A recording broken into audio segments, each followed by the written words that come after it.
Hi, I'm Holland Petrock. I'm 15 years old and live in Jacksonville, North Carolina. This is Climate Stories, Youth Report.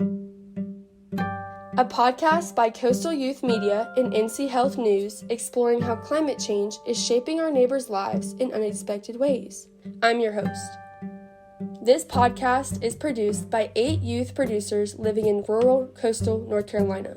Our region is one of the earliest places in the U.S. to be impacted by climate change. After training with professional North Carolina journalists, we embarked as reporters ourselves. Each episode, you'll hear from different coastal North Carolina youth reporters and their stories. Let's begin. What would you do if you were told your home is slowly but surely disappearing? As we look into the future, there may not be a place called the Outer Banks. It might just be a show on Netflix. The Outer Banks is home to many, including myself, coastal species and year-round tourism. As the sea level rises, causing wetland flooding and destructive erosion to our little sandbar, we never stop to think what is being done to prevent this. That is, until 2014 when the beach nourishment projects first started, here in Dare County. In 2021, $99 million was spent on the Outer Banks projects from Duck to Buxton. Beach nourishment is the process of placing additional sediment to our shorelines to create a wider and higher beach to provide storm protection, create new habitat, and enhance a newer beach. I was given the opportunity to talk with Dr. Paul Paris from the Coastal Studies Institute in Wanchese, North Carolina, to get to know more information about beach nourishment projects that are taking place here in Dare County. What I learned from him is that climate change is an ongoing concern and that we initially do what it takes so our home can survive a few more years. We see that in terms of rising temperatures, and we see that in terms of sea level rise, and we have a lot of data to back all of that up.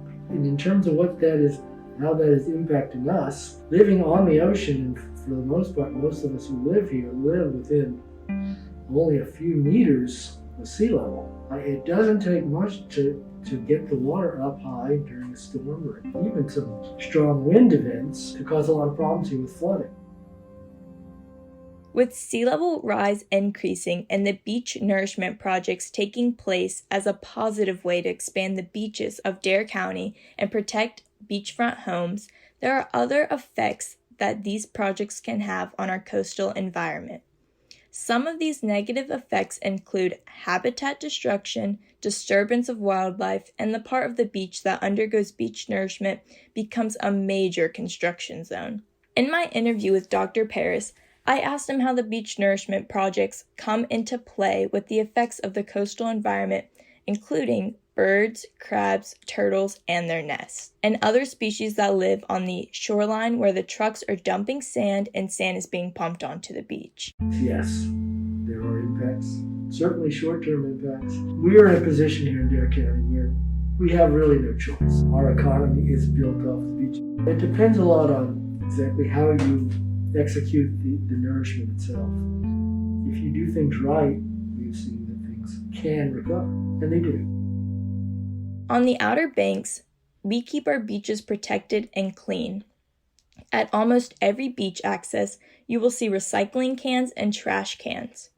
These beach nourishment projects are not the cleanest for our environment, especially on the coastal part, where the ocean is located and suffers enough as it is.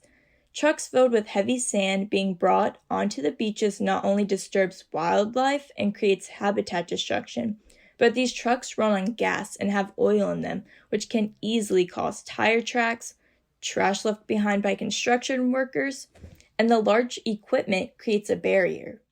But what I think most people don't realize is it's filled, teeming with life. There's a ton of life down there in the form of these little invertebrates that live in this marsh, that live in these incredibly challenging areas, right where the surf is breaking, and up on the beach where it's a pretty hostile environment. And there's a whole ecosystem that feeds back into things that affect us, because not only do those little birds eat them, you see them sand, Yes, I have. dancing along the shores, but these guys move seasonally on and offshore, and it's their food for fish, crabs.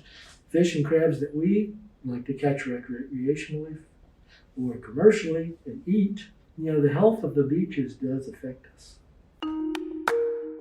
Continuing beach nourishment projects allows time to go by, but as these projects need to be done more frequently, more areas of the beaches are needed to be done.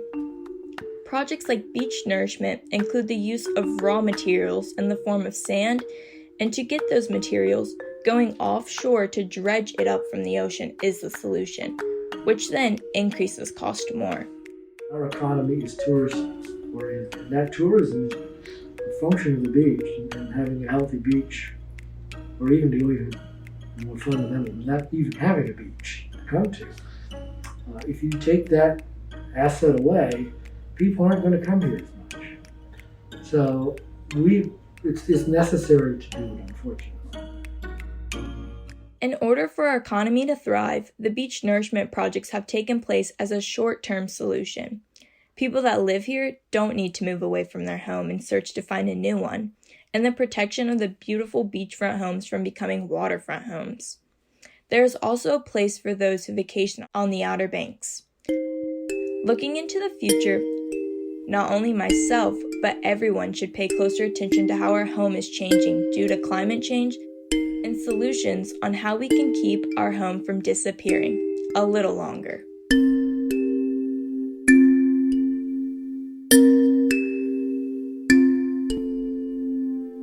Thanks for listening to Climate Stories, Youth Report. Each episode, our coastal North Carolina youth reporters take you into a story about how climate change is shaping our neighbors' lives in unexpected ways. I'm your host, Halloran Petrock. I'm 15 years old and live in Jacksonville, North Carolina. After going through a journalism and podcast training program coached by Coastal Youth Media and NC Health News journalists, our youth reporters produce stories about their home region. This project is funded in part by a grant by North Carolina Sea Grant through the Community Collaborative Research Program. Coming up, another Climate Stories Youth Report episode.